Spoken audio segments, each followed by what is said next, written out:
Hello everyone, welcome to CRN. मैं इस channel पर प्रत्येक दिन लगभग 10 सवाल चुनता हूं जो डेली करंट इवेंट से रिलेटेड होते हैं। साथ ही इन करंट इवेंट से जुड़े कंसेप्चुअल और ट्रेडिशनल क्वेश्चंस को भी सिलेक्ट और डिस्कस करता हूं ताकि आपकी कम्पिटिटिव एग्जाम की तैयारी करंट अफेयर्स और ट्रेडिशनल जीएस पेपर दोनों में साथ साथ चलता रहे। देखा गया है कि कम्पिटिटिव एग्जाम में ट्रेडिशनल जीएस के सवाल जो पूछे जाते हैं वह कहीं न कहीं करंट इवेंट से रिलेटेड होते हैं। तो चलिए शुरू करते हैं आज का पहला सवाल। आज का पहला सवाल है, दल बदल विरोधी कानून के संबंध में निम्नलिखित में से कौन सा विकल्प सही है। तो पहला विकल्प है यह 1985 में पारित किया गया था। दूसरा है कि यह कानून 52nd संविधान संशोधन के माध्यम से अस्तित्व में आया। और तीसरा ऑप्शन है कि यह संविधान के 11वीं अनुसूची 10th शेड्यूल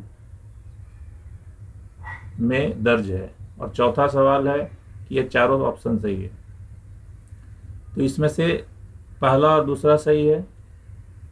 यह दल बदल विरोधी कानून 1985 में पारित हुआ था। यह संविधान के 52वें संविधान संशोधन द्वारा लागू किया गया और यह 11वें नहीं बल्कि 10वें अनुसूची में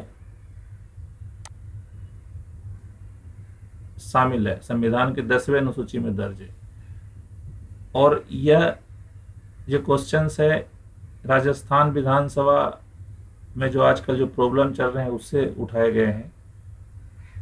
जैसा कि आपको सबको पता होगा कि राजस्थान में जो सचिन पायलट उप मुख्यमंत्री थे उन्होंने अपने सरकार के खिलाफ ही बगावत कर दिया है। तो इससे कंपटीशन में से रिलेवेंट क्वेश्चन ये बनता है कि दल बदल विरोधी कानून क्या है और इसके क्या क्या प्रोविजन है। अभी चलते हैं दूसरे सवाल पे। दूसरा सवाल मैंने लिया है, व्हाइट हैट हैकर्स क्या है। व्हाइट हैट हैकर्स, तो व्हाइट हैट हैकर्स क्या कौन होते हैं। हैकर्स वो होते हैं जो आपके कंप्यूटर सिस्टम में अनऑथराइज एंटर कर जाते हैं through internet and through fishing and all, और उसके द्वारा आपके डेटा को चुरा लेते हैं, तो उनको बोलते हैं हैकर्स। अब इस हैकर्स के भी अलग अलग टाइप हैं। तो उन अलग अलग टाइप में से एक वाइट हैट हैकर्स होता है और एक होता है ब्लैक हैट हैकर्स। तो इसमें व्हाइट और ब्लैक से ही आप इसका डिफरेंशिएशन कर सकते हो। व्हाइट हैट हैकर्स का मतलब है कि ये बिनाइन काउज के लिए, अच्छे काउज के लिए काम करते हैं। और ब्लैक हैट हैकर्स जो होते हैं बैड इंटेंशन से काम करते हैं। तो व्हाइट हैट हैकर्स है ऑर्गेनाइजेशन द्वारा नियुक्त किए जाते हैं, जो कि ब्लैक हैट हैकर्स जो अटैक करते हैं उससे अपने जो सुरक्षा, उनके जो संगठन के जो नेटवर्क वगैरह है उससे उनकी सुरक्षा प्रदान करते हैं। और एक क्वेश्चन उठाया गया है कि हाल फिलहाल में ट्विटर अकाउंट हैक कर लिया गया था। विश्व के जाने माने व्यक्तियों का, जैसे Bill Gates, Joe Biden, Elon Musk, Jeff Bezos, इनके ट्विटर अकाउंट हैक हो गए थे। तो उसी की इंक्वायरी चल रही है, अभी ट्विटर द्वारा इंक्वायरी चल रही है। तीसरा सवाल है, हाल ही में प्रकाशित एमएमआर के चार्ट में कौन सा राज्य अव्वल रहा है। तो अभी इस सवाल में सबसे पहले तो ये देखेंगे कि एमएमआर होता क्या है। तो एमएमआर का मतलब है maternal mortality ratio. Maternal mortality ratio का मतलब है कि जो भी गर्भवती महिलाएं होती है तो उनकी जो डेथ है, कई गर्भवती महिलाओं का डेथ हो जाता है during the pregnancy and all, तो उसमें से पर लाख जो लाइव बर्थ होते हैं तो उसमें से कितने डेथ होते हैं, तो उसको हम लोग बोलते हैं मैटरनल मोर्टालिटी रेशियो। तो इसका एक चार्ट पब्लिश किया गया है गवर्नमेंट ऑफ इंडिया द्वारा। तो उसमें कौन सा राज्य अव्वल रहा है, मतलब कौन से राज्य में सबसे ज्यादा डेथ होते हैं ड्यूरिंग प्रेगनेंसी। तो उसमें सबसे पहला राज्य असम है जिसमें ज्यादा डेथ होते हैं, दूसरा बिहार है, तीसरा मध्य प्रदेश है, चौथा छत्तीसगढ़ है। तो बहुत ही इंपॉर्टेंट क्वेश्चन है जो आपको नोट करने हैं। और इसी से रिलेटेड एक और क्वेश्चन बनता है कि यूएनओ जो यूनाइटेड नेशन ऑर्गेनाइजेशन है उसने एक लक्ष्य निर्धारित किया है 2030 के लिए। उसमें से SDG SDG sustainable development goal, इसका 17 गोल डिसाइड किया गया है यूएनओ द्वारा, जो कि 2030 तक प्राप्त करने हैं। तो इन 17 गोल में ये भी एक गोल है MMR का। तो MMR का गोल कितना है? तो इसका आंसर है 70 से कम। मतलब विश्व के देशों को 2030 तक जो MMR है 70 से कम अचीव करने हैं। नेक्स्ट क्वेश्चन है दिल्ली दंगे से संबंधित। इसमें एक दिल्ली अल्पसंख्यक आयोग द्वारा एक 10 सदस्यीय कमेटी बनाई गई थी, तो उसका भी हाल फिलहाल में रिपोर्ट आया है। तो उसका भी न्यूज आया था कि इसमें पुलिस के इनेक्शंस के बारे में ये बताया गया है आयोग द्वारा कि पुलिस इस दंगे में इनएक्टिव रही है। तो उस कमेटी के अध्यक्ष कौन थे? तो उस कमेटी के अध्यक्ष हैं MR शमशाद। उस कमेटी के अध्यक्ष कौन है? MR शमशाद। एक कॉम्पिटिटिव एग्जाम में पूछा जा सकता है। नेक्स्ट क्वेश्चन की तरफ चलते हैं। उसमें से ये जो न्यूज उठाया है मैंने, इसमें कांग्रेस के राज्यसभा के सांसद प्रताप सिंह बाजवा हैं, जिन्होंने पंजाब सरकार पर आरोप लगाया है कि इस महामारी के दौरान उन्होंने मिड डे मील स्कीम को बंद कर दिया है। तो ये तो न्यूज हुआ। अब इससे क्वेश्चन क्या बनता है कि मिड डे मील स्कीम क्या है और इससे क्या क्या क्या प्रोविजंस हैं। तो इसमें से जो मोस्ट इंपोर्टेंट प्रोविजन है उससे क्वेश्चन बनाया हमने कि मिड डे मील योजना के संबंध में सही विकल्प क्या है। तो सबसे पहले इसकी शुरुआत 1995 में हुई थी। मिड डे मील शुरुआत करने वाला सबसे पहला राज्य तमिलनाडु था। और मिड डे मील स्कीम प्राथमिक, उच्च प्राथमिक, सरकारी और निजी स्कूलों दोनों में लागू किया जाता है और उपयुक्त सभी। तो इसमें से सी ऑप्शन गलत है, पहला और दूसरा ऑप्शन सही है। सी ऑप्शन इसलिए गलत है कि यह केवल सरकारी स्कूल में इम्प्लीमेंट होता है, निजी स्कूल में इम्प्लीमेंट नहीं होता है। और 1995 में मिड डे मील स्कीम चालू किया गया था और Tamil Nadu was the first state to implement this. जब इसके और थोड़ा सा बैकग्राउंड में जाए तो सबसे पहले ये मद्रास कॉरपोरेशन द्वारा 1925 ईस्वी में ब्रिटिश गवर्नमेंट के मद्रास कॉरपोरेशन द्वारा इस योजना की शुरुआत की गई थी। अब अगला प्रश्न है, ये 4 विकल्प दिए हमने, इसमें से सही विकल्प को चुनना है। और ये मैंने व्यक्तियों से संबंधित उठाए हैं जो कि हाल फिलहाल में किसी न किसी कारण से चर्चा में रहे हैं। तो सबसे पहले है नेपाल के प्रधानमंत्री। नेपाल के प्रधानमंत्री हैं KP Sharma Oli. Is it right? तो यस, ये राइट है। दूसरा है तुर्की के राष्ट्रपति रिसेप तैयब एर्डोगन। तीसरा है भारत के केंद्रीय स्वास्थ्य मंत्री कौन है? डॉक्टर हर्षवर्धन। तीसरा ब्राजील के राष्ट्रपति कौन है? Jair Bolsonaro. अब ये थोड़े थोड़े 2-2 लाइन में बता देता हूँ कि ये चर्चित क्यों रहे थे। KP शर्मा ओली जो नेपाल के प्रधानमंत्री हैं, उन्होंने भारत के विरोध में भी कई वक्तव्य दिए हैं। तो उसमें से कई एक कानून भी पारित किया गया नेपाली संसद में। नेपाली संसद में हाल फिलहाल में नेपाल ने अपना एक नक्शा पास करवाया है, जिसमें से भारत के कुछ क्षेत्रों को अपने नक्शा में दिखाया है। और दूसरा, इन्होंने हाल फिलहाल में एक कंट्रोवर्शियल स्टेटमेंट दिया था कि श्री राम जी का जो अयोध्या हमारे भारत में है वो नकली अयोध्या है, असली अयोध्या नेपाल में। ये इनका कहना है KP शर्मा ओली का, इसलिए फेमस हुए हैं। ये कौन है? नेपाल के प्रधानमंत्री। और दूसरा है तुर्की के राष्ट्रपति रिसेप तैयब एर्डोगन। उन्होंने भी एक बहुत ही अभी कंट्रोवर्शियल फैसला और बहुत चर्चित फैसला उठाया है, जो कि पूरे विश्व में चर्चा का विषय है।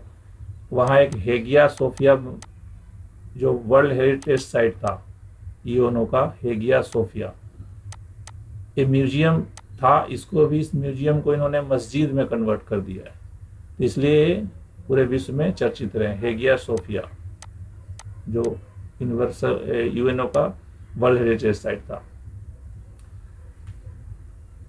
तीसरा जो है डॉक्टर हर्षवर्धन, केंद्रीय स्वास्थ्य मंत्री। याद रखना है, क्योंकि अभी कोरोना से संबंधित कई बार स्वास्थ्य मंत्री का चर्चा में आता है, तो याद रखना है कि केंद्रीय स्वास्थ्य मंत्री कौन है अभी? डॉक्टर हर्षवर्धन। और ब्राजील के राष्ट्रपति जायर बोल्सोनारो हैं, जिन्होंने हाइड्रोक्सीक्लोरोक्विन जो दवा है जो मलेरिया में यूज होता है, हाइड्रोक्सीक्लोरोक्विन, इसको अपने देश में कोरोना के इलाज के लिए बहुत ज़्यादा प्रयोग कर रहे हैं। तो ब्राजील के राष्ट्रपति हैं जायर बोल्सोनारो। अब अगला प्रश्न है प्लाज्मा थेरापी, जो कि अभी आप न्यूज में सुन रहे हो कि प्लाज्मा थेरापी कोविड-19 के रोगियों के उपचार के लिए दिया जा रहा है। तो ये तो न्यूज हो गया कि प्लाज्मा थेरेपी कोविड-19 के रोगी के उपचार के लिए दिया जाता है, लेकिन अभी कम्पिटिटिव एग्जाम के व्यू से ये देखेंगे तो ये देखा जाएगा कि प्लाज्मा, आखिर व्हाट इज प्लाज्मा, ये आपको जानना चाहिए। तो प्लाज्मा क्या होता है कि एक हमारा जो ह्यूमन ब्लड है उसका एक कंपोनेंट है, मानव रक्त के घटक है, उसमें से लगभग 55% प्लाज्मा का होता है। और प्लाज्मा में water, salts, enzyme and antibody मिलते हैं, प्रोटीन मिलते हैं, और शरीर के जो हिस्सों में पोषक तत्व को ये ले जाता है, ट्रांसपोर्ट करता है। हार्मोन, प्रोटीन, ये सब सारे शरीर के अन्य भागों में ले जाने का काम करता है, वो प्लाज्मा है। तो ये तीनों सही है। अब प्लाज्मा के बारे में थोड़ा डायग्राम में देख लेते हैं कि ये ब्लड, ह्यूमन ब्लड है, जिसमें आप देखोगे जो ह्यूमन ब्लड के कॉम्पोजिशन, उसमें 45% सेल होते हैं और 55% प्लाज्मा होते हैं।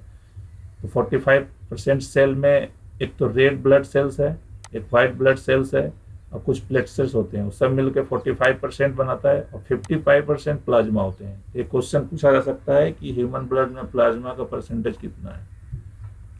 अगला सवाल है, मुस्लिम ब्रदरहुड से रिलेटेड एक जॉर्डन कंट्री है, जॉर्डन के कोर्ट ने मुस्लिम ब्रदरहुड जो एक संस्था है इसको अभी भंग कर दिया है। तो मुस्लिम ब्रदरहुड के बारे में जानना जरूरी है कंपटीटिव पॉइंट ऑफ व्यू से। तो मुस्लिम ब्रदरहुड 1928 में इजिप्ट में स्थापित हुआ था, जो कि सर्व इस्लामी आंदोलन है, पैन इस्लामिक मूवमेंट। तो सबसे पहले याद रखना कि व्हाट इज मुस्लिम ब्रदरहुड। तो Muslim Brotherhood is a pan Islamic movement, सर्व इस्लामी आंदोलन, जो कि 1928 में मिस्र में स्थापित हुआ था, और मिस्र में 2011 में इसको एक आतंकी संगठन के रूप में घोषित किया गया था। और इसी मुस्लिम ब्रदरहुड को अभी जॉर्डन के कोर्ट ने डिसॉल्व कर दिया है। अब जॉर्डन के बारे में जानें तो जॉर्डन का कैपिटल अम्मान है, इसका करेंसी जॉर्डेनियन दिनार है। यदि मैप में हम देखें जॉर्डन को, तो मैप में वर्ल्ड का आपका ग्लोब है, तो इसमें इस जगह पे जॉर्डन है। इसको इन लार्ज फॉर्म में देखेंगे तो ये जॉर्डन रहेगा। तो जॉर्डन के आसपास कुछ सागर या जो सीज या ओशन है उसको देख लेते हैं। तो इसके इधर नॉर्थ साइड में भूमध्य सागर आता है, और ये जॉर्डन के जस्ट इस साइड में इजराइल है, इजराइल, जॉर्डन, इजराइल एंड भूमध्य सागर। और एक जो इम्पोर्टेंट और इसमें ज्योग्राफिकल पॉइंट ऑफ व्यू से है, ये रेड सी है, ये भूमध्य सागर है, मेडिटेरेनियन सी। तो जो दोनों को जोड़ता हुआ एक यहाँ से एक नहर खोदा गया है, कैनाल। तो इस कैनाल का नाम क्या है? स्वेज कैनाल, स्वेज नहर, जो कि भूमध्य सागर और लाल सागर को जोड़ती है। अभी अगले क्वेश्चन पे चलते हैं। ये इकोनॉमिक से रिलेटेड क्वेश्चन है। इसमें से हमने क्वेश्चन ये उठाया कि निम्नलिखित में से कौन सी एक घरेलू रेटिंग एजेंसी नहीं है। अभी एक्चुअली इकरा जो घरेलू रेटिंग एजेंसी है, उसने 2020-21 के दौरान जो भारत का जीडीपी है उसमें 9.5% के गिरावट की भविष्यवाणी किया है। तो अभी ये क्वेश्चन ये पूछा जा सकता है कि घरेलू रेटिंग एजेंसी कौन कौन से है। तो इसमें से केयर, इकरा, मूडीज एंड क्रिसिल।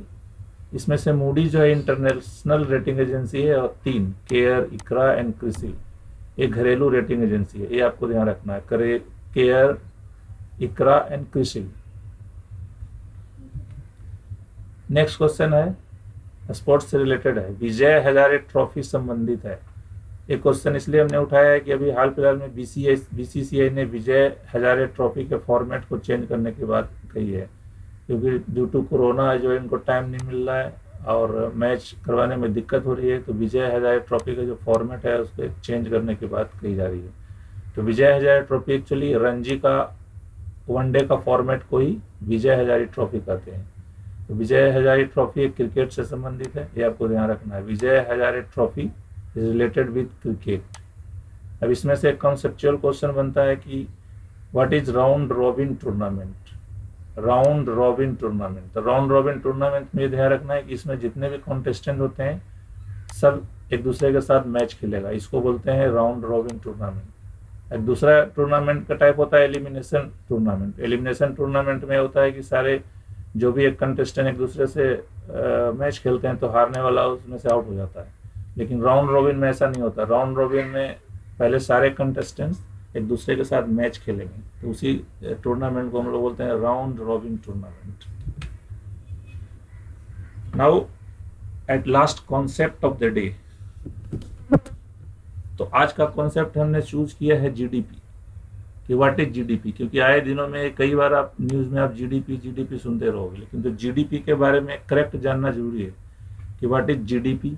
तो सबसे पहले इसमें जो तीन जो लेटर हैं जी, डी एंड पी, तो जी फॉर ग्रॉस,